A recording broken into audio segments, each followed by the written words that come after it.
candidate who grew up in Astoria my entire life.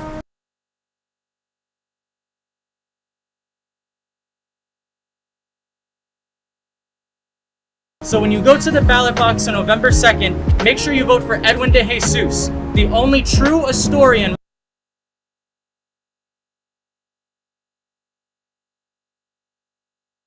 running as an independent for New York City Council's 22nd District.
Hi, my name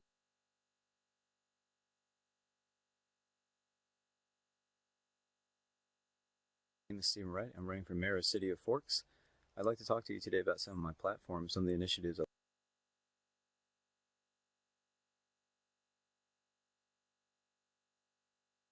like to get started with if I'm elected.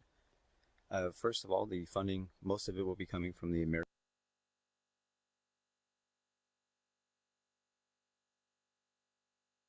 Rescue Plan and other grants. And the issues I'd like to start addressing is one, COVID, which is a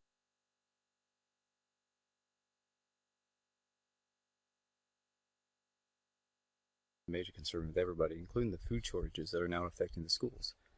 I believe if we use some of the vacant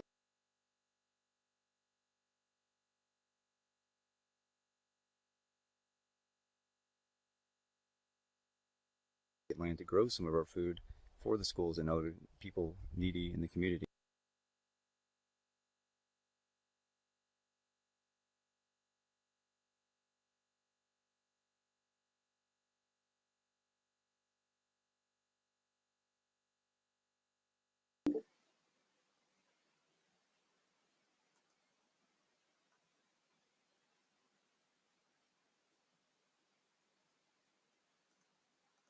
We might be able to provide a better path towards providing food for everybody that's sustainable and reliable.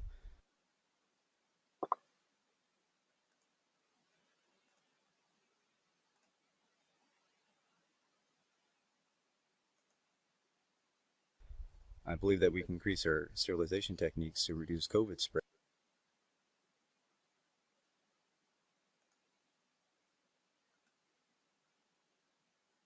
And other pathogens using automation of UV lights and timers.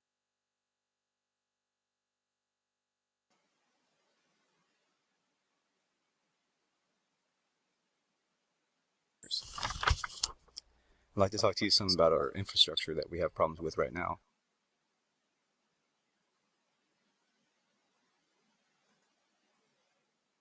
Many of you know that we have unreliable internet, and for some that's a minor inconvenience, but for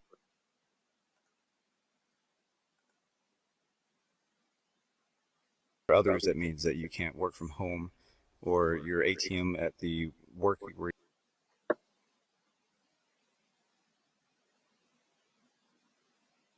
you're working at isn't working, or the owners aren't making any money because the transactions can't go forward. The City of Forks government officials.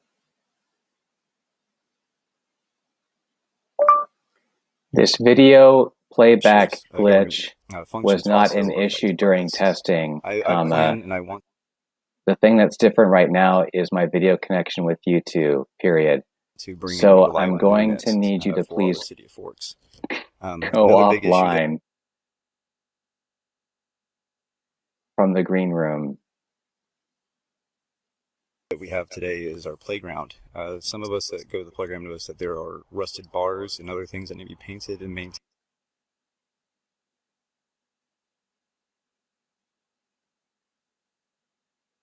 on the playground. I need you to haven't been, please go and I think it may be offline because of our and budget watch issues with the city. until I text you to come back, period.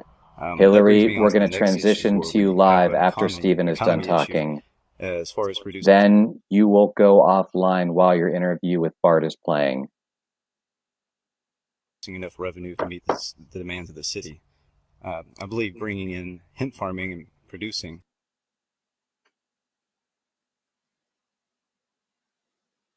could add additional revenue as well as educational opportunities for the city of Forks.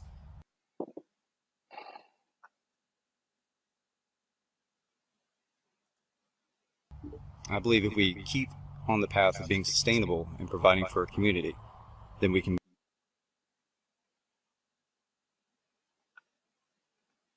move forward and progress as a community together. Thank you, and vote for me.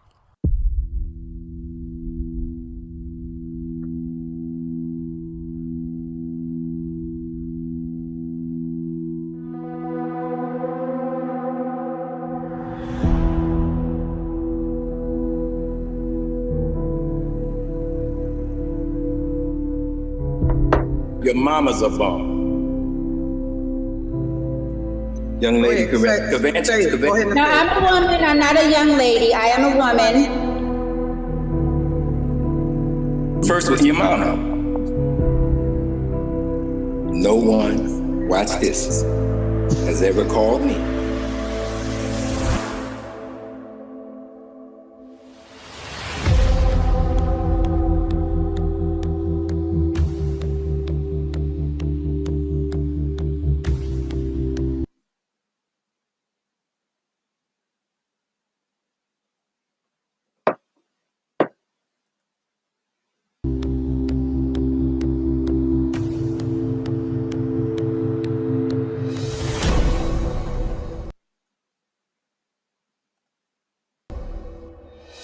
Chester is unique.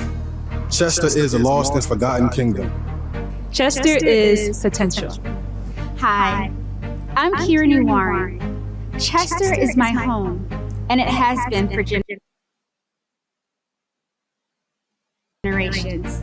I grew up in the Ruth L. Bennett Homes neighborhood with my mother, Reverend Bernice Warren, who taught me the values of a true Chester leader: respect, dignity, and most of all, truth.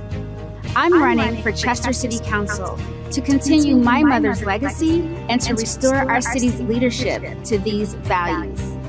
The mayor's treatment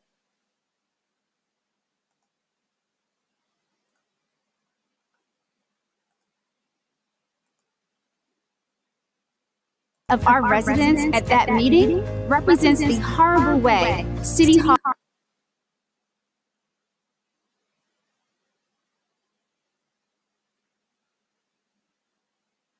has treated this city, our home. It's time to take out the trash. It's time to restore our parks and infrastructure. It's time to redevelop our waterfront for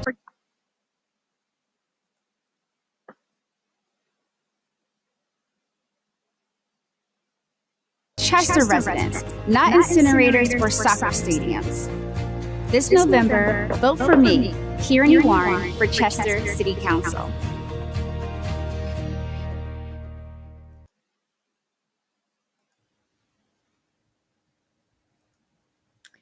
Hi, everyone. I'm Hillary Kane, and I have the pleasure of hosting tonight's Green Wave Showcase, We are going to hear from three amazing candidates who are running for local office this year as Green Party representatives.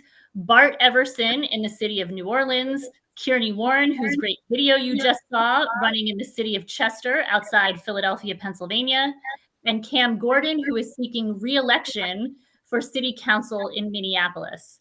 I represent the Coordinated Campaign Committee of the Green Party of the United States.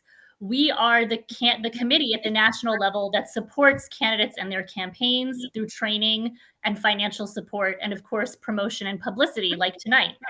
You can learn more about how to support our candidates at gp.org/ccc.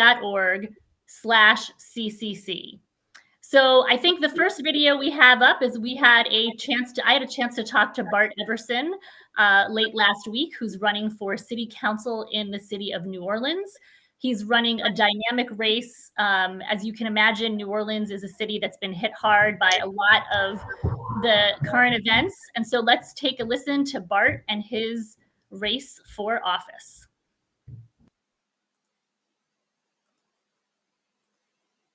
Welcome back, everyone. I am here with Bart Everson, who is running for city council as an at-large candidate in the city of New Orleans. Welcome, Bart.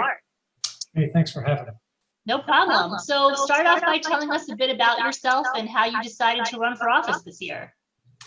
Well, I've been in New Orleans since 1999. So I like to tell people I've been living here since the last century. Even though I grew up in Indiana and spent one very important year for me in northern Sweden. Anyway, in recent years, of course, I've been a Green Party organizer for 20 years, but recently I've been involved with a lot of climate activism locally and nationally. This led to one of my fellow activists in the local community, reaching out to me and asking if I consider running for office as a climate candidate. Nice. They had a number of other social and climate justice activists that they approached. But you know how it is to actually run for office. Everything has to line up in a certain way. I've been asked this question over the years before, and it never was the right time for me. This time, though, I asked my family, and they gave me the thumbs up, and so I said yes. And so I kind of tell people I was drafted into this race. I'm a reluctant candidate because I have, I've got a full-time job already. I'm very comfortable in my routines, but I felt like I couldn't stay in those comfortable routines any longer. I had to get out of my comfort zone. Yeah. And put myself out there specifically to get people talking about the biggest crisis that's facing humanity. And that is, of course, the climate crisis. We have a lot of other issues, but this issue is going to make all those other issues worse if we don't deal with it. Right. And I imagine that, ironically, you probably started running for office before Ida and this latest wave of the evidence of the climate crisis, but in some ways, the sense of urgency is real. And, New Orleans, I think many of us, those of us who live outside the city, far outside in my case, in Philadelphia, we think of New Orleans in some ways as ground zero in the US for the climate crisis. I don't know how it feels where you are, but so talk about just the timeliness of this race and, it's the climate crisis, but also, New Orleans reeling from the pandemic. You've been hit hard by that. New Orleans been reeling from, racial injustice for generations. How is that all coming together in this campaign? It certainly is all coming together, it seems like. In fact, we would be practically having this election right now if it wasn't for Hurricane Ida, which has postponed the whole thing by 5 weeks. So it's actually happening in November instead. Would have been in early October here. So at the most recent forum, one of the other candidates came to me and said, Bart, I can't believe everything you've been talking about was borne out, has been proven true by this Hurricane Ida. So, we all know it. It was this storm, of course, that, intensified so rapidly over the Gulf of Mexico because the waters of the Gulf of Mexico are so hot. And this is exactly what was predicted. Strengthened so rapidly that we can't actually, even evacuate the city in a timely fashion. So it's caused people to sit up and take notice. And of course, it wreaked death and destruction, especially, New Orleans was spared the direct hit, but the parishes to our west, here it is a month after that hurricane, and people are still without power. People are still living in tents. And keep in mind, and this is in the richest country in the world, in a state that is like the oil and gas production, one of the most productive areas for that kind of stuff. Of course, it's the exploitation of those natural resources that have led to the warming of the climate through air pollution, by putting all this carbon into the atmosphere. Anybody who's watching this probably knows that. But a lot of people that I talk to out on the campaign trail, they don't know it, or at least they don't think about it that much. Right. And so I've been saying we need to be, we live in one of the cities that's most vulnerable to climate change. We really are on the front lines. And therefore we need to be at the forefront of meeting this challenge. We need to have this issue, the climate crisis, informing every discussion and decision that we make about public policy here at the local level. And we need to be at the forefront of meeting that challenge. And in terms of what that actually comes down to, the number one thing that I kept highlighting was we need to hold Entergy accountable.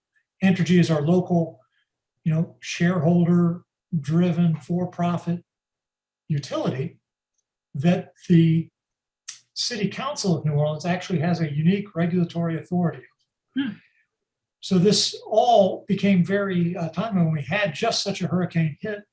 We're reeling in the after effects. It revealed that the infrastructure, the flood control infrastructure, which was invested in massively after Hurricane Katrina, held up pretty well. In fact, the Army Corps of Engineers looked at climate change projections as opposed to current conditions. They looked at these climate predictions for the future and delivered a better system to us. So that was very forward-looking. But on the other hand, the other major piece of infrastructure, the electrical grid, was revealed to be not in such good shape. Right. That we didn't have the investment that we needed there. And so, I've been saying we need to hold Entergy accountable. That was borne out by the failure of the electrical grid. It was a spectacular, I felt like I was proven right. I would rather not have been. Right. But there it is. Yeah. I mean, I think as we've talked about before, the Green Party sometimes feels like, we're the mythical Cassandra, right? Able to predict the future, but no one believes us. And not that we want to say, I told you so, but, it's kind of telling that the other candidate came up to you and said that. I think in that vein, I think a lot of folks think of the Greens as, we have all the critiques and we can point out what's wrong, but do we have solutions? And so talk to me about, not aside from, holding Entergy accountable sounds like a huge, important piece of your campaign platform. I know that you're also campaigning on the Green New Deal and what we like to say is the real eco-socialist Green New Deal. So tell me more about what your solutions are for New Orleans moving forward into this next challenging period of the city's future. Thanks for asking, because this is such an important question, even since, and I recognize that I have a lot of learning to do about this. So I've been continuing to engage in that process. And even since the last time we talked, I've continued to really try to understand what it is about the kind of Green New Deal proposals that we hear so much about that kind of miss the mark a little bit, or a lot. The problem with a lot of what of course, the term Green New Deal, I use I do use it out on the campaign trail because I figure it's something people will recognize and they'll kind of key in. And at the basic idea of decarbonizing the economy or changing the footing of our economy, to not create the conditions of, putting carbon into the atmosphere and, polluting the atmosphere and creating global warming. That at its core is fundamentally something I think we have broad agreement on. When people talk about a Green New Deal, yes, absolutely. That's to me the essence of it. But how you go about doing that? Unfortunately, a lot of proposals kind of reproduce the same economic models that we already have. And we try to direct these kind of for-profit entities in a slightly different direction, but they're still driven by kind of an underlying motive that we have to extract maximum profit from the natural resources of the earth. When really, so first and foremost with the Green New Deal, we need to redefine our understanding of the parameters of success. What is a successful economy? And the way that we tend to think about this, of course, is with extraction of resources to create growth and just continual growth. And if the economy is not growing, then we're losing. It's not successful. We need to reframe that, right? We need to think about the things that really matter, the actual values that we really have. So things like actual usefulness instead of profit, or social and environmental well-being. If we can raise those up as our primary indicators of success, then we'll do a lot better. Of course, within that framework, then we have to have self-sufficiency and decentralization to put the economy on a new footing. And we have to think about what the purpose of the economy is. It's to make a stronger and more sustainable community. And I see that as probably, first and foremost, you think about food production. Sure, we need to promote urban agriculture and so forth, but a city like New Orleans is never going to be able to feed itself. So we have to develop really healthy and mutually equitable relationships with the outlying areas. Because we know a sustainable economy, the economy of the future, and we've known this for decades, is going to be one with the shortest distance between the site of production and consumption and disposal of hopefully very minimal waste. That all has to happen in a very local area. So we need to think in terms of regional sustainability, regional self-sufficiency. Right, local living economies, yeah. Yes, and then to direct the work that needs to be done into new models of social organization. We just have to fundamentally recognize that if we're facing an existential threat, the social order that we know has failed us. So we need to look for new social constructions. So things like worker-led cooperatives. And we don't have to look that far. We have in Jackson, Mississippi, a great example called Cooperation Jackson, which is kind of well known. It's still emerging, a network of worker cooperatives. And then so when we see other cities implementing a Green New Deal at the municipal level, like New York has said, we're going to demand energy efficiency in these big apartment buildings and so forth. We can do the same thing here in New Orleans, but we need to foster that the jobs that are created through that into these kind of a more cooperative framework. Yeah, great, inspiring. So tell me a little bit more about what it has been like to campaign in these times. COVID has obviously thrown things for a loop, though I get the sense that some door-to-door campaigning is back in action, but then having Ida hit right as sort of things are ramping up. So tell me what it's been like to just get out there and meet people, and how have you been doing that? Well, there's been there's been good and bad parts. Frankly, the fact that so many meetings now are held on Zoom has made things easier because I don't have to worry about getting to the other side of the city. I can just sit down in front of my computer and join a candidate forum, and my voice shirt and tie on the waist up, pajamas on the waist down. Yeah, it could be. You never know. So there's that. That has actually created a more accessible candidate experience, and not just for the candidates, but also for the general public. Right? It's easier for people to actually come out to a meeting if they don't have to come out. Right. And so that's been good. Of course, I would rather have had it without the death and destruction that the pandemic has wreaked. What I've discovered, though, is, I got into this race because I felt people are not talking about this crucial issue, the climate crisis. And now that I've been I've been through the mill a few times now with these forums already, I can understand why, because there's a dynamic that prevails in these events. And that's that candidates generally try to tell voters what they think they want to hear in order to get elected. I mean, and I'm not even criticizing people for that. That's just the natural dynamic of it. Even if you're getting people whipped up and angry about something, you feel like it's something they want to be angry about. Right.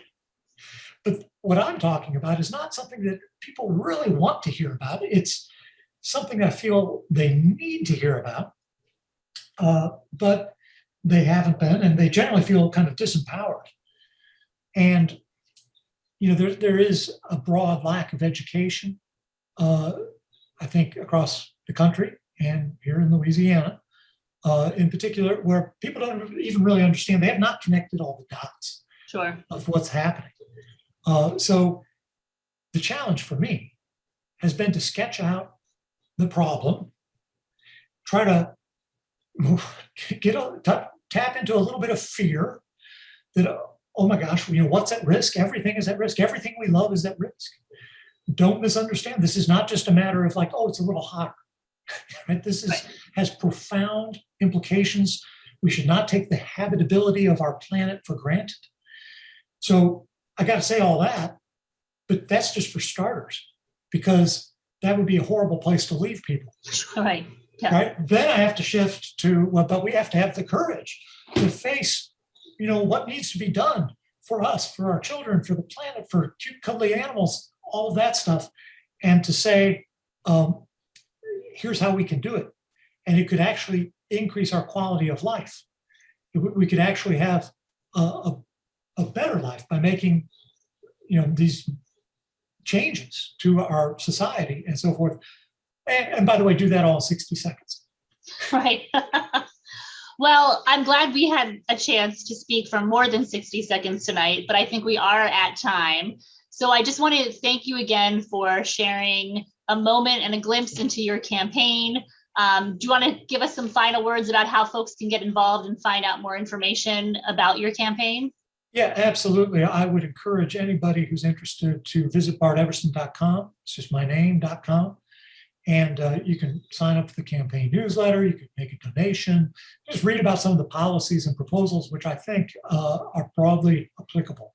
So I hope that it inspires people to think about what we can do, what we should do, what we need to be doing, and perhaps even to get out of your comfort zone and to think about running for office. We need a whole slate of climate candidates. That's I right. would think that the Green Party offers that. And finally, whoever wins in these election cycles that are taking place, here, there, and everywhere across the country, whoever wins, we need to hold those people accountable for climate action and climate justice. Well said. Thank you so much. And then just on behalf of the Coordinated Campaign Committee, who we support candidates and campaigns running for office in the Green Party. And if you are inspired, like Bart, to get out of your comfort zone and run for office in your own local community, please tell us all about it. You can go to gp.org/run and sign up for resources and support. So thank you so much, Bart. Have a wonderful rest of the day and good luck in November. Thank you, Hillary. Take care. Great. Well, it was really a pleasure to speak with Bart and to learn about his campaign in the city of New Orleans, which is really the hotbed of the climate crisis in the United States. As I think I mentioned earlier, New Orleans has really been hit hard, as we all know, from not just this most recent round of storms, but for years since Katrina and before. So it's so important that a candidate like Bart is bringing those issues to the forefront in a city like New Orleans.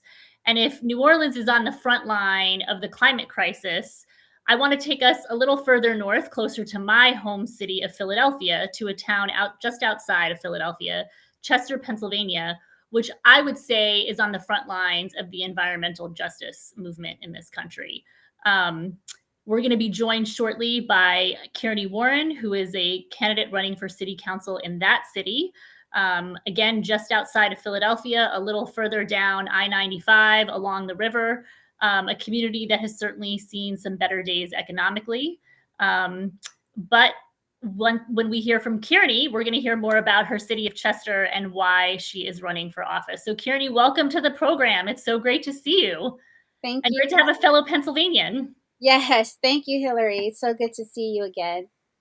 So I don't know if you caught any of that interview with Bart, but we were talking about New Orleans. Obviously, it's a city that's been hit hard by the climate crisis. And to some degree, when I think of the city of Chester as a Philadelphia resident, Chester has also been really hit hard and in different ways. I think, Chester is one of those cities that, unfortunately, like Camden, New Jersey, is just a hotbed of, environmental racism, quite frankly. And so tell us a little bit more about your city, what the good things and the bad, and what has motivated you to run for office in your city. Sure. Well, I was born and raised in Chester. It's been my home for generations. And there's a lot of good here in Chester, historically as well. We have a rich culture here in Chester. Martin Luther King Jr. got his start here in Chester. He attended seminary here. He preached his first sermon here. This was a stop along from the north to the south to the south to the north. And unfortunately, we are really suffering a lot of issues. And environmental racism is just one of the many issues that we're experiencing here. And as you know, environmental racism affects Black and Brown communities, poorer Black and Brown communities at greater rates. The residents, we live closer to the environmental hazards, the facilities that are causing air pollution. And so here in Chester, it's no different. We have Covanta, which is the largest trash incinerator in the nation, is located here in Chester. They burn up to approximately 3,500 tons of municipal waste and industrial waste per day. We are also suffering with solid waste of sewage. Right now in Delaware County, the western half of Delaware County, when they flush their toilet, it comes to Chester. And the Solid Waste Authority right now, they're deciding whether or not they want to double the waste that we're receiving here in Chester to include the entire county's waste coming to Chester. And with the trash incinerator, so we have the trash incinerator and we have the sewage incinerator. With the trash incinerator, we burn trash. We burn the country's trash. We burn New York's trash. We burn Ocean City, Maryland's trash. We burn Oklahoma's trash and more. And we burn 21 counties in Pennsylvania, the trash of 21 counties in Pennsylvania. So, and with all of that air pollution, we know that it causes health issues. The American Lung Association did a report in 2019 listing all of the health hazards that come from living around air pollution. And the thing with that is here in Chester, it's not just Chester.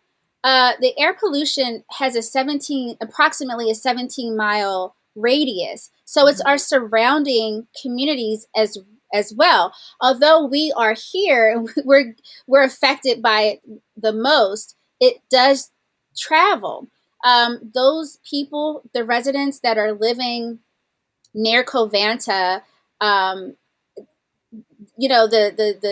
trash that's burned causes toxic ash, and so the residue, the ash, it falls on neighbors' cars and their porch furniture, and so children can't go outside and play, and so we have a lot of health issues here in Chester due to air pollution. We have a high rate of cancer here. We have the highest children's asthma hospitalization here.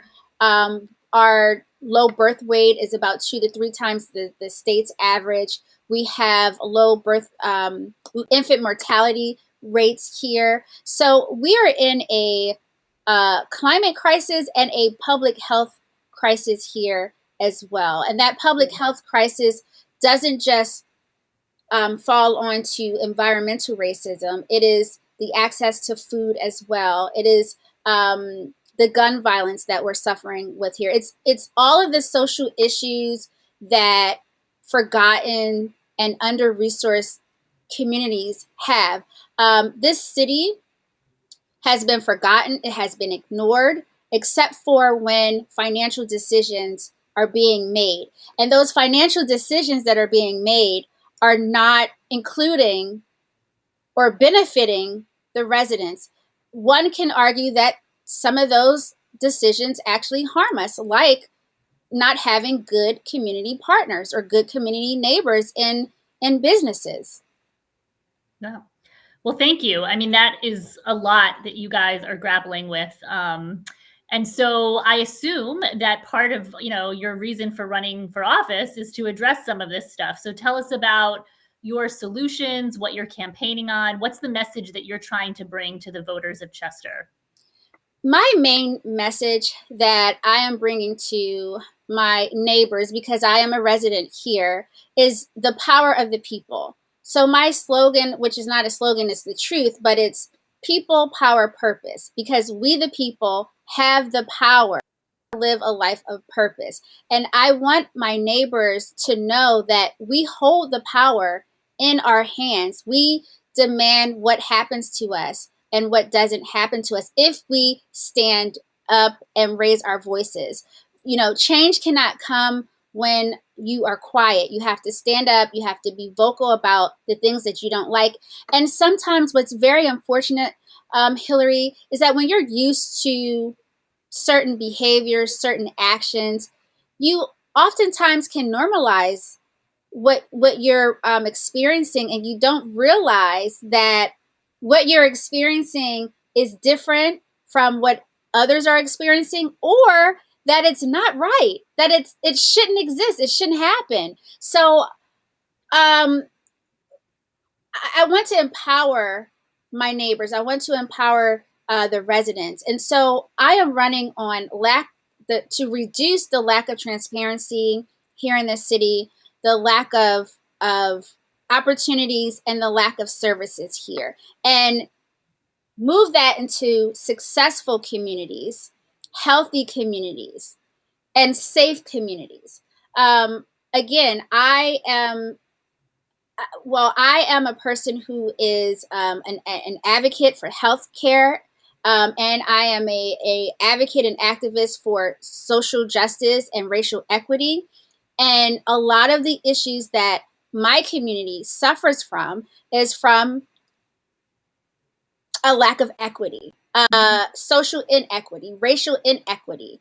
And it just destroys me when I attend different types of meetings and I have to plead the case for human life in front of people who don't look like me, when sometimes they may not give you the respect of even looking up at you. And so it's very troubling. And I want to make a real difference here. We've had new leadership. We've had new leaders here, but we haven't had a new mindset. We've had the same type of mindset, and I'm bringing a new mindset to my community. That's great. Well, I imagine that running as a Green is something that brings a new mindset to the political scene in Chester. Tell me why you decided to run as a Green, and what have your conversations been with people who perhaps have been just so used to this sort of two-party system that, like that in some ways has been normalized, and people don't realize that there's something different. So what is it like to run as a Green in Chester? To run as a Green, I'll answer. I think you mean to run as a Green, and then as in Chester, or was there two questions? Well, okay. Yeah, I guess, why did you decide to run as a Green, and then what has it been like taking that message to folks in your community? Well, Hillary, America, the country, we are in a disarray. COVID has laid bare the cracks that has been in all of our systems for years, particularly our healthcare system. I come from SEIU Healthcare Pennsylvania and United Home Care Workers of Pennsylvania unions as a political organizer and a member organizer. And so working for a union and being a member of a union, your mindset is a little different from the average person, or the average politician, I should say. You come from a place of for the people. And so I am not about a party, I'm about the people. And the Green Party's values ring with me: nonviolence, ecology, social justice, democracy, and then the platform and then the 10 values that the Green Party stands on. It just rings so clear, and it deals with everything that is happening in society right now. Those 10 values, the four issues on the platform, deal with everything that we are experiencing right now in society. And so, as a Green candidate, I've made history in Chester. I am the first minor party and the first Green candidate to get on the ballot here, which is very exciting. And it has not been a problem. Surprisingly, at first I was surprised. I thought that it would be an issue with the residents because that's what was being told to me. And I think that's a kind of oppressive. There's a reason why things are told to you to try to stop you from achieving them. So, but once I got out knocking doors and talking to my neighbors, no one cared. No one cared about a party. I didn't even really get asked what party I'm with. And if I did, if someone asked me what was I running on, what party I was running with, it didn't matter. And I'll tell you something. This is across parties, whether they were Democrats or Republicans. They did not care. The residents here are just so ready for a difference. And, I want to be that voice that's not afraid to speak up. And that's another positive piece of running as a Green. I have the ability to speak truth. I don't have to think about, am I going to upset a donor? Am I saying the right things? I can speak and say whatever it is that I want to say that is truth, and how I feel and what the people feel. Exactly. Wonderful. Well, speaking of that, freedom to speak the truth, I assume it's because of, partly because of not taking any corporate contributions or, anything like that. That is one of the things that distinguishes us as Greens. Though you do need donations and contributions. So why don't you tell us, are there any milestones, any fundraising goals you have in this last stretch? We're about a month out from the end of the race. How can folks get involved and support your campaign? So first, I just want to thank my donors from the first half of this race. Thank you so very much. You have no idea how appreciative myself and my team we are of you. Thank you to the Green Party of Pennsylvania for endorsing me and donating and SEIU Healthcare Pennsylvania. I could not have. This has been just overwhelming for me because I did not know what I was getting into when I decided to join this race at the last minute. I was not in the primary. I didn't know I was on the ballot until August, after August 2nd. A week after August 2nd is when I officially started campaigning. So I am late into this game, but the people have supported me. So right now, to get over this last hump, I am in such a great position to win. I have the largest social media presence right now on social media than my opponents. My rates of people saying yes that they will vote for me are really high, and I have an advantage as a Green candidate. I can talk to all of the voters. I'm not party specific. I can speak to everyone because my campaign is for the people. It's for the voters of Chester. So to get me over this last hump, we really do need donations. We need money for our sample ballots, which is very important. You know, if you run for office, the sample ballots to be handed out at the polls, very important because people go by imagery, and if you give them the exact what the ballot looks like, they're more inclined to go ahead and vote that way. Mailers, we would like to send out mailers for this last hump. And then social media boost. Although we are doing very well on social media, we want to boost our posts so that it can reach more people. And then finally, very, very important, we need boots on the ground. I have a very small team, and I'm so proud of the accomplishments that we have made thus far, but I really do need boots on the ground to get me over the hump. You know, I was talking to a friend of mine, and I said, now I understand why you see a candidate and you think their race is going so very well, and then all of a sudden, you know, they drop out the race, and you hear, well, they ran out of money. Not ever running for office, I never understood what that meant. Now that I am running for office, I understand what that means, and I don't want to be in that position. I would love to continue to make history with the Green Party, not just being on this ballot in this predominantly Black city, but to also win a seat as the first Green candidate in Chester, Pennsylvania, and to further my desire to change legislation in healthcare, for voting rights, for racial justice, for education, police reform.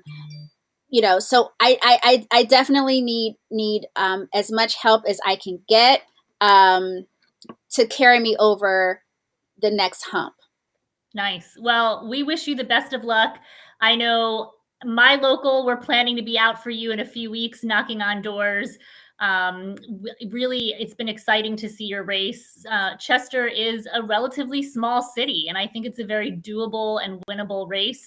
And so I wish you the best of luck, and thank you so much for joining us tonight. That was Kearni Warren, who is running for city council in the city of Chester, Pennsylvania. And it's warren4chester.com. That's Warren, the number 4chester.com. So we're going to switch gears again and move towards the Midwest. And we're going to hear from someone who is not a first-time candidate like Kearni, but who's actually running for re-election. Cam Gordon is one of our most well-known and exciting elected Greens. He's been serving on the City Council of Minneapolis for several years. And I had the pleasure of speaking with him earlier this week to get his perspective on running for re-election in these times as a Green candidate. So let's turn it over to that video where we hear from Cam Gordon. Well, welcome everyone. I am here with Cam Gordon, who is seeking re-election for the Minneapolis City Council. Cam, why don't you introduce yourself to folks and tell us a little bit about your time in office so far? Great, thanks for having me on. So I was very active in the Greens early on in Minnesota. I was part of their founding convention in 1994, served on the coordinating committee of the state party. So I've been very involved in the Greens and really appreciate the platform and all the people who are working and building kind of a movement. I think it makes a big difference to have Greens elected in office. I was first elected in 2005, and I ran on the four pillars. I ran on social and economic justice, grassroots democracy, ecological wisdom, peace and nonviolence. I was really upfront about that. I promised people that I would use those values to guide what I do and how I do it. And I've tried to do it ever since. And I've worked hard to influence policy. It's been interesting because in Minneapolis, all the rest of the council, and there's 13 of us, all the rest of them have been Democrats. And in Minnesota, we call it the Democratic Farmer Labor Party because they merged back in the 40s. And so I've been the one outside of that. So that's been both challenging and also really a great opportunity. I think my colleagues on the council gave me a little extra slack, and they were tolerant because they realized, oh, I wasn't, and also they couldn't influence me nearly as much because I was a Green and I was on the outside. And so I would bring up issues that seemed like they were fringe issues or seemed like they were on the outside, and they would tolerate that. And what would happen is time and again, as I kept working on these issues, people on the council and in the city would realize, oh, those are interesting. Those are popular. So there's many examples that I could give of how I was able to kind of find a wedge issue to push forward on and really make a difference. Just a tiny example I'll use. I know we don't have all day,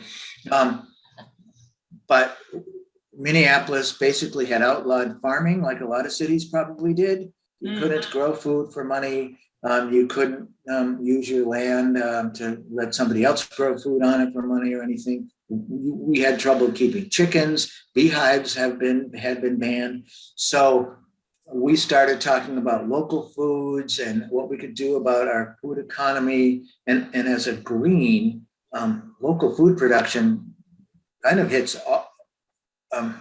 all the values. You know, it's a climate change, ecological wisdom, sustainability, and it's also really healthy. It's also community-based economics, and it can be.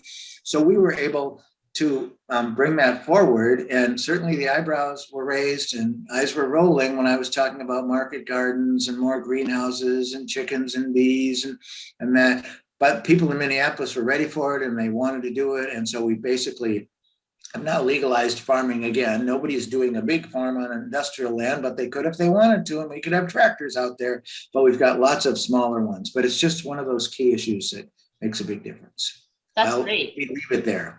Yeah, I mean, I think a lot of folks don't realize that the Green Party does have folks elected to offices across the country, and you're certainly one of the,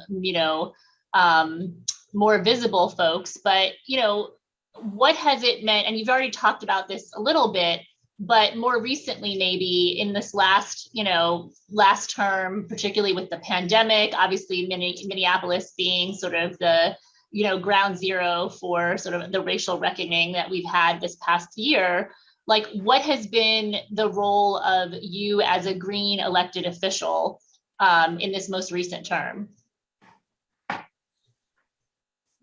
Well, it's actually been kind of exciting to see some things almost coming to fruition out of this crisis. And we've really had a hard time, I think, as a country, but certainly in the city of Minneapolis with the murder of George Floyd and the civil unrest that followed. But there really was kind of an awakening, a great awakening in the city that, this structural, institutional, historic racism is plaguing us still to this day.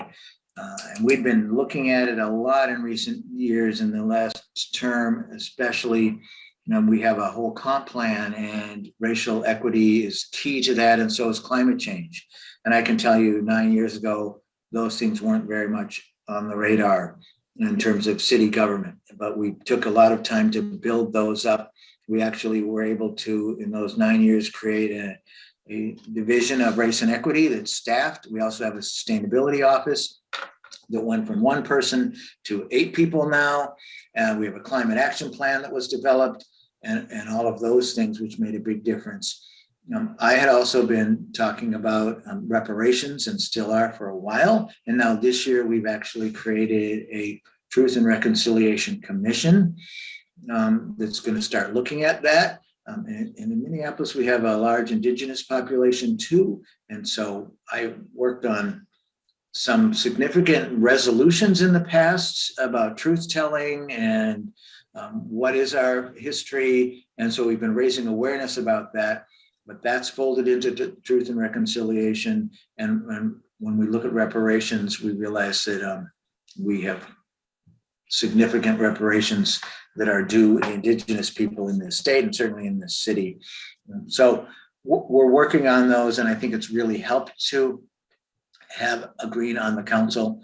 One of the things that I think happened, however, and I don't know how you fix this, or maybe this is just a fine thing, but as the issues that the Greens were working on became more and more popular, we didn't necessarily see a bunch of people wanting to run green. Mm-hmm. What we saw was a bunch of the people from the other party wanting to adopt those issues. So in a way, it was great when I was seeing other kind of progressives coming into office who supported these kinds of things and more. And alternatives to policing is something we've been working on for a long time. When I first ran, and I ran on peace and nonviolence, my opponent was saying, well, this, you're not involved in international affairs on the council. What are you talking about? And I'd have to say peace in our homes and on our streets, and actually proactively building nonviolence and looking at it. And we had looked at it as a public health issue, and we were talking about prevention and intervention and what do we.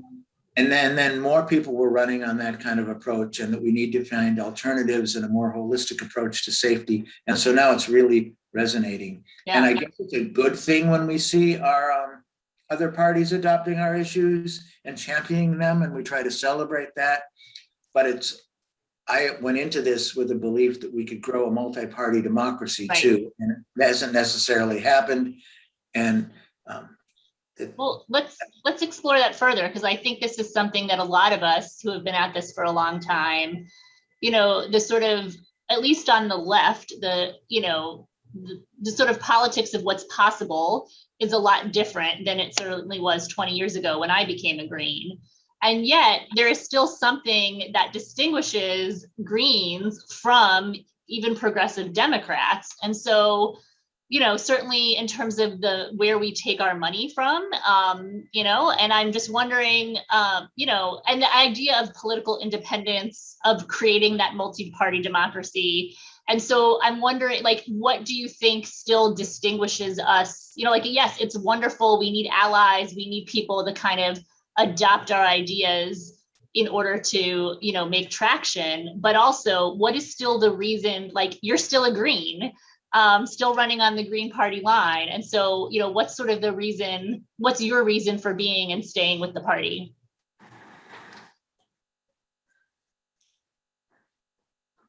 Well, there's still things probably that got me interested in the first place. I see a problem with the two-party system. I see a problem with almost the big tent mentality. And it's great that the platforms of the bigger parties change, or they kind of go with what's popular a little bit, and they adopt some of the best policies that we have. But there's something great about having something that's based more on a platform and on key values that's just true. And of course, the party, if we wanted to, we could add another value, or we could change our platform. So it is dynamic. I don't want to say that it isn't. But I think the Greens have always thought that there was something more important than personality and more important than winning. Whereas you see the other two parties, sometimes it seems like, oh, it's the big personalities that do it. And whatever that personality is, we don't care if they can win for us. and that will be our representative now, and it will look good. I don't think the Greens see that. And I always think it's important to say the members are really what's important. The platform is what's important. And of course, once I'm elected, I have a really deep obligation to represent all the people of my ward, to forge and mold consensus with them as I'm trying to move forward my values.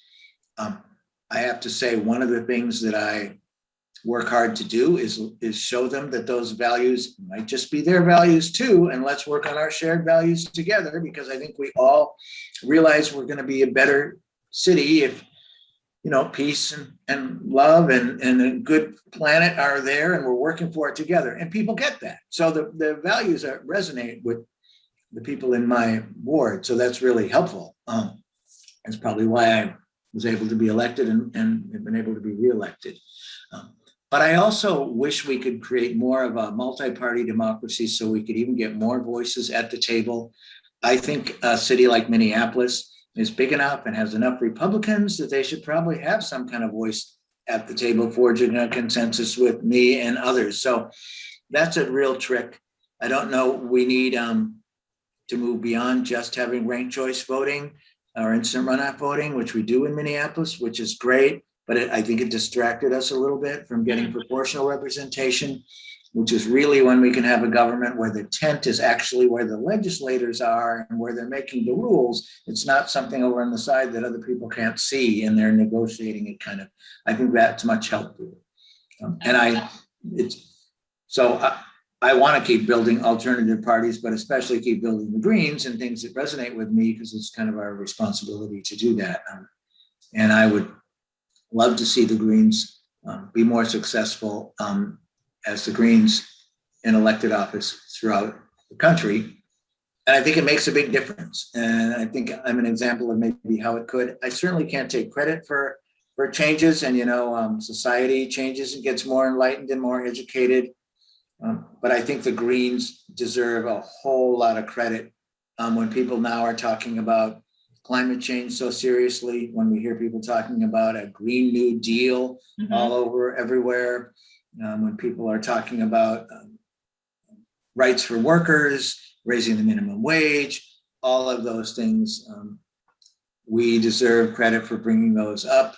And I think we need to keep a healthy alternative Green Party out here for people to come to.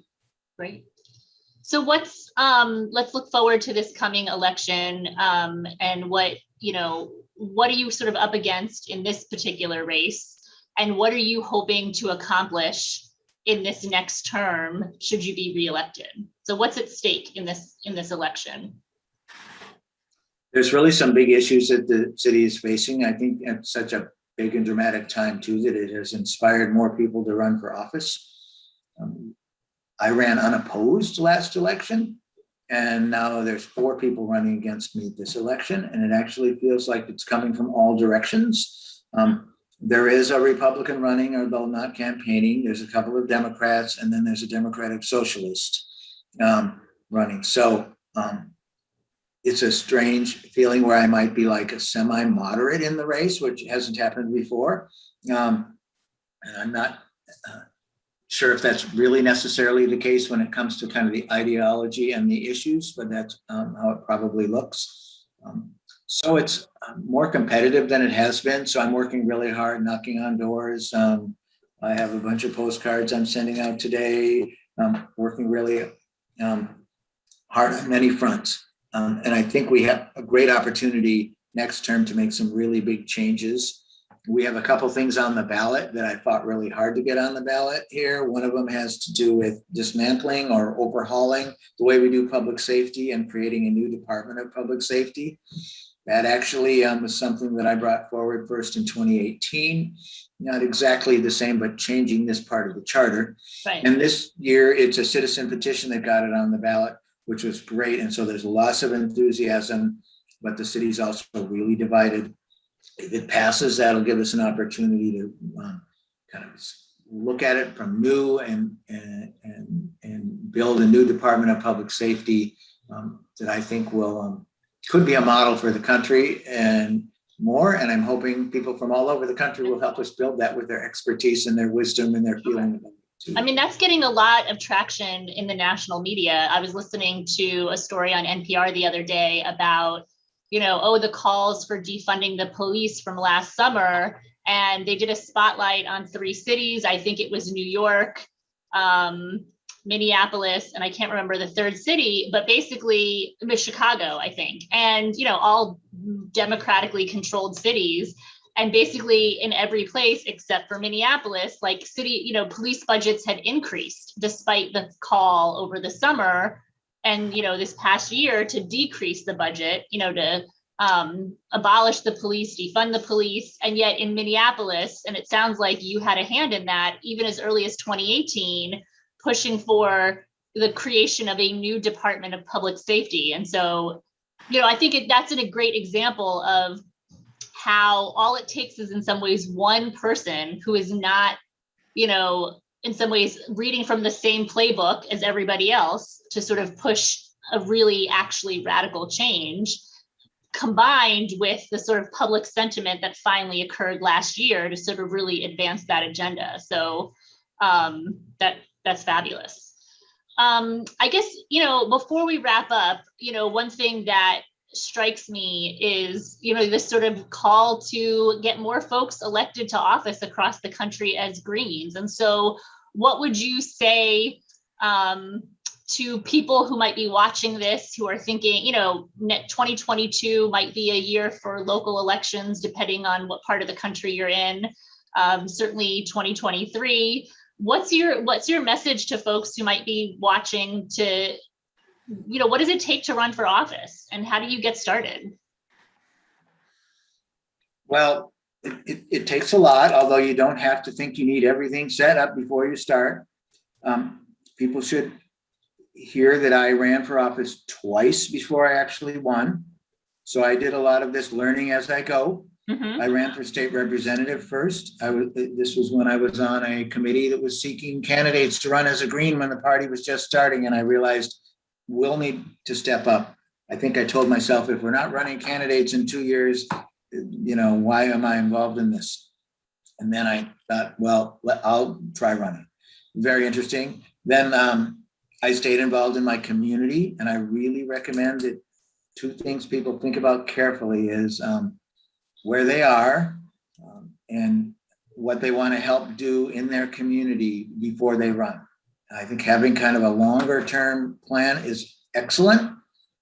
I also think it's really important that you ask yourself, do I actually care about these people in my district?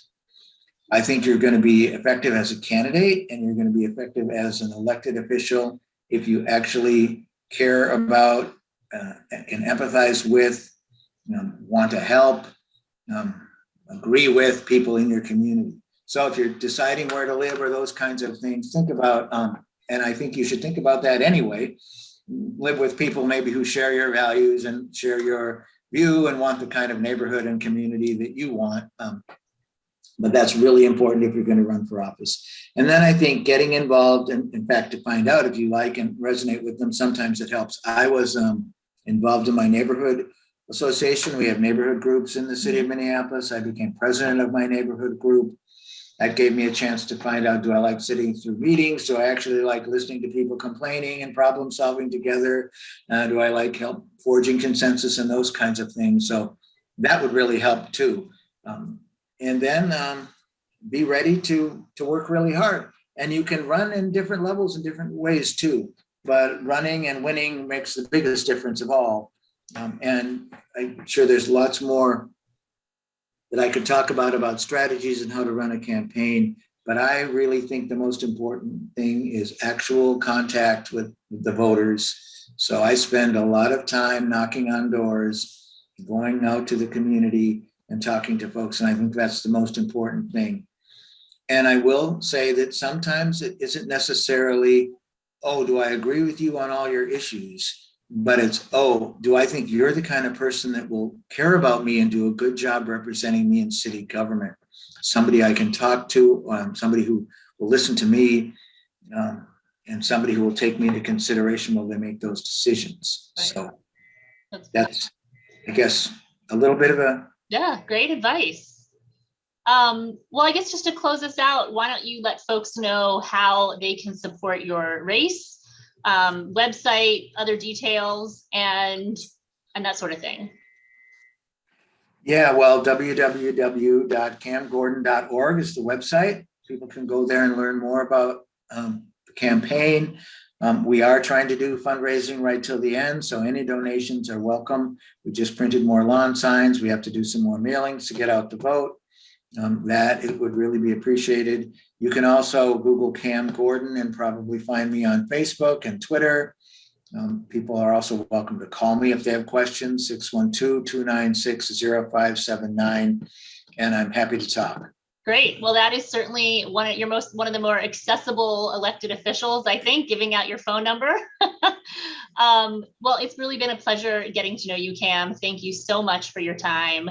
Good luck in these final months of the campaign, and I look forward to seeing you back in City Council next year. All right. Well, thank you so much, and thanks for everybody who's working to make this a better world with the Greens. All right. Take care. Bye-bye. Great. It was so fabulous to finally get a chance to talk to Cam Gordon, and that advice he gave at the very end about whether, how to run for office yourself and what it takes to be a good candidate. All of the candidates that we saw tonight, Bart, Kearni, and Cam, all started out as regular folks sitting around their kitchen table, talking to their family, and finally making the decision to run for office. And you can too. So I want to leave you tonight with two important websites, gp.org/run and gp.org/ccc. If you want to run for office, go to gp.org/run. That's the place where you're going to tell us about yourself and sign up to get information and resources and support. But the only way we can provide that support is if other people donate to the party. And that's the gp.org/ccc for the Coordinated Campaign Committee. That's our dedicated donation page. Those funds go directly to our committee where we support candidates. We make cash donations to our candidates every year, and we are able to produce resources and training and material like tonight's broadcast and other trainings that we do throughout the year. So you've heard it tonight, folks. The Green Party is the place to be. We've got those 10 key values and our 4 pillars that are really guiding all of our candidates, whether they're talking about environmental justice, racial justice, economic justice. All of it is happening in our local communities. The Green Party has the answers and the solutions, and we need more people to take that message forward across the country. So please join with us. Join us as supporters, join us as donors, join us as volunteers, and of course, join us as candidates. Have a wonderful night, and thank you all who made this broadcast possible, especially the Coordinated Campaign Committee and our producer, Michael O'Neill. Have a wonderful night, everyone. Bye-bye.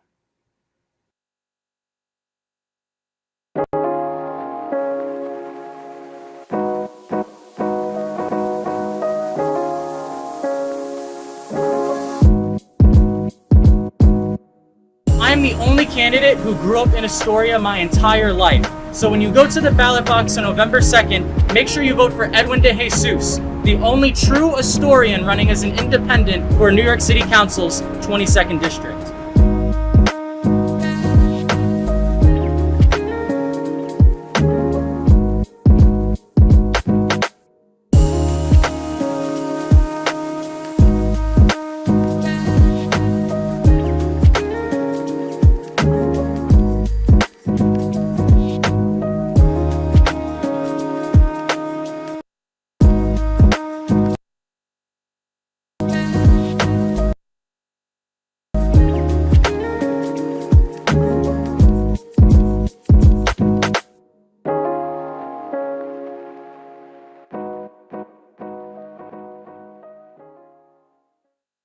Hi, my name is Stephen Wright. I'm running for mayor of City of Forks. I'd like to talk to you today about some of my platforms, some of the initiatives I'd like to get started with if I'm elected. First of all, the funding, most of it will be coming from the American Rescue Plan and other grants. And the issues I'd like to start addressing is one, COVID, which is a major concern with everybody, including the food shortages that are now affecting the schools. I believe if we use some of the vacant land to grow some of our food for the schools and other people, people needy in the community, we might be able to provide a better path towards providing food for everybody that's sustainable and reliable. I believe that we can increase our sterilization techniques to reduce COVID spread and other pathogens using automation of UV lights and timers. I'd like to talk to you some about our infrastructure that we have problems with right now. Many of you know that we have unreliable internet. And for some, that's a minor inconvenience, but for others, that means that you can't work from home, or your ATM at the work where you're working at isn't working, or the owners aren't making any money because the transactions can't go forward. The City of Forks government officials, government functions also are affected by this. I plan and I want to bring in reliable internet for all the City of Forks. Another big issue that we have today is our playground. Some of us that go to the playground notice that there are rusted bars and other things that need to be painted and maintained on the playground that haven't been, and I think it may be because of our budget issues with the city. That brings me on to the next issue, where we have an economy issue as far as producing enough revenue to meet the demands of the city. I believe bringing in hemp farming and producing could add additional revenue as well as educational opportunities for the City of Forks. I believe if we keep on the path of being sustainable and providing for our community, then we can move forward and progress as a community together. Thank you, and vote for me.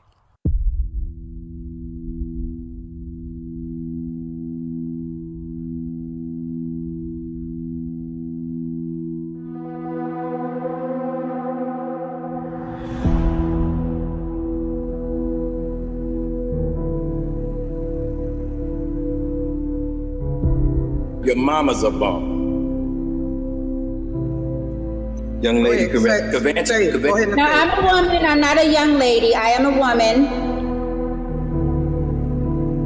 First with your mama. No one, watch this, has ever called me.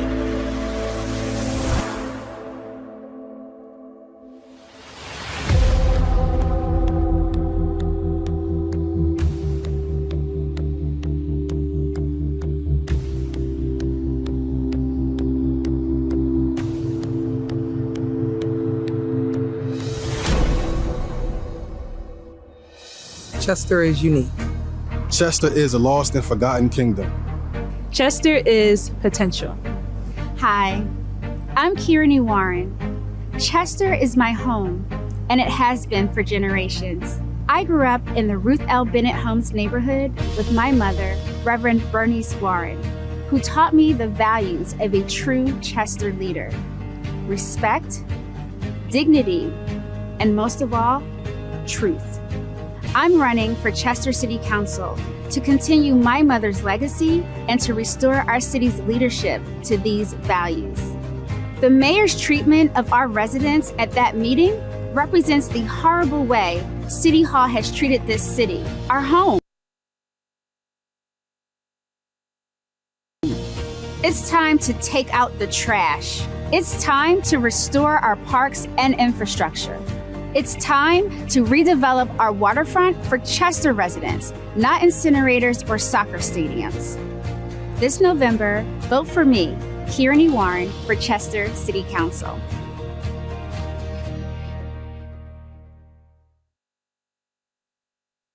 Hi neighbors, I'd like to take this moment to formally introduce myself. My name is Connor Mulvaney. I'm a lifelong Pittsburgher, and for the past 3 years, I've lived in Brookline with my partner Christine and our dog Lucy. I've worked as a photojournalist, a collegiate cross-country coach, a retail specialist, a sustainability consultant, and am currently a union baker. I'm also active in mobility advocacy in Pittsburgh's southern neighborhoods, regional economic development nonprofits, as well as our local Green Party. And now, I am announcing my intent to run for Pittsburgh City Council. Why? Because I am alarmed that the systemic injustices in our city are only worsening. Because our rivers are still unsafe to swim in, our air is still unsafe to breathe. Because our mayor and city council members are advocating the defunding of critical public services during a pandemic and economic depression. Because the very design of our city creates barriers to necessities and services for those who don't own personal vehicles. That's 1 in 5 of all Pittsburghers.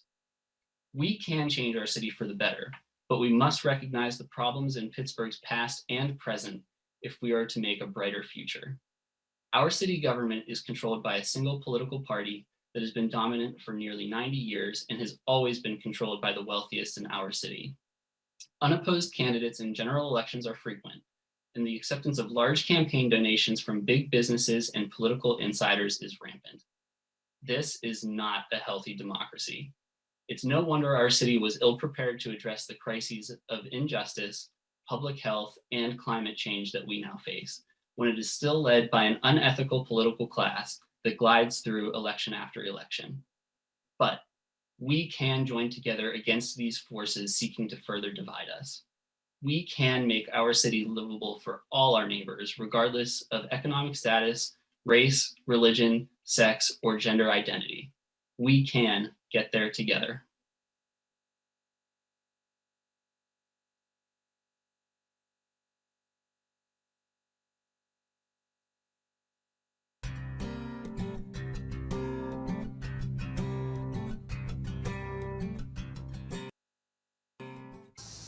Hey Green Party friends, this is Craig Cayetano. I'm running again this year for Hawthorne Town Council.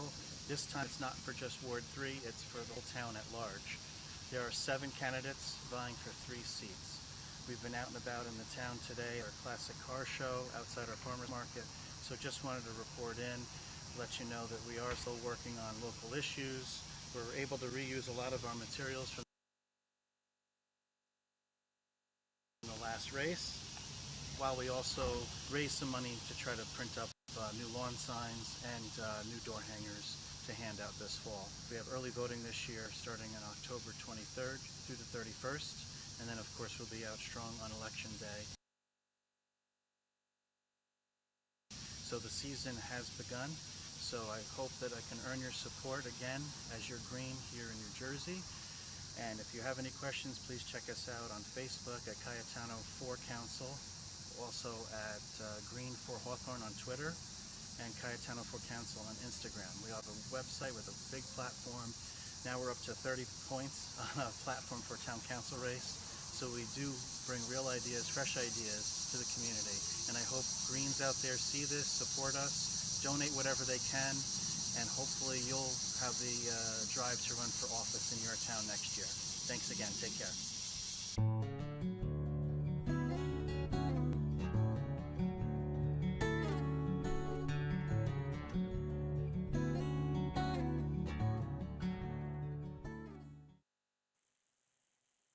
Ladies and gentlemen, boys and girls, all of my fellow Greens, I am K.A. Hurt Jr., running for the 2021 Cincinnati City Council.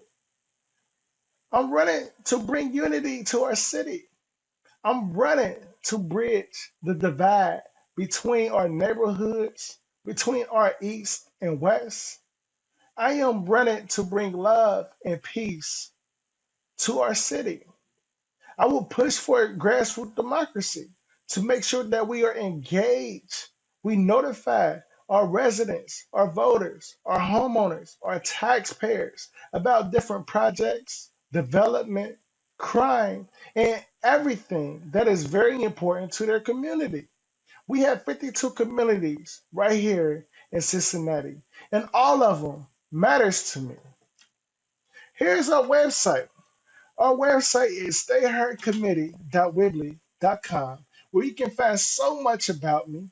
You can see how I stand on different issues. You can contribute and or you can volunteer. And also, if you know anybody else that may be in Cincinnati or would like to contribute, volunteer in any way, please feel free to share our website. Once again, it's stayheardcommittee.weebly.com. I am K.A. Hurd Jr., running for the 2021 Cincinnati City Council, where I am committed to making sure any and everybody that wants to be heard, and once heard, stay heard. And I approve that message.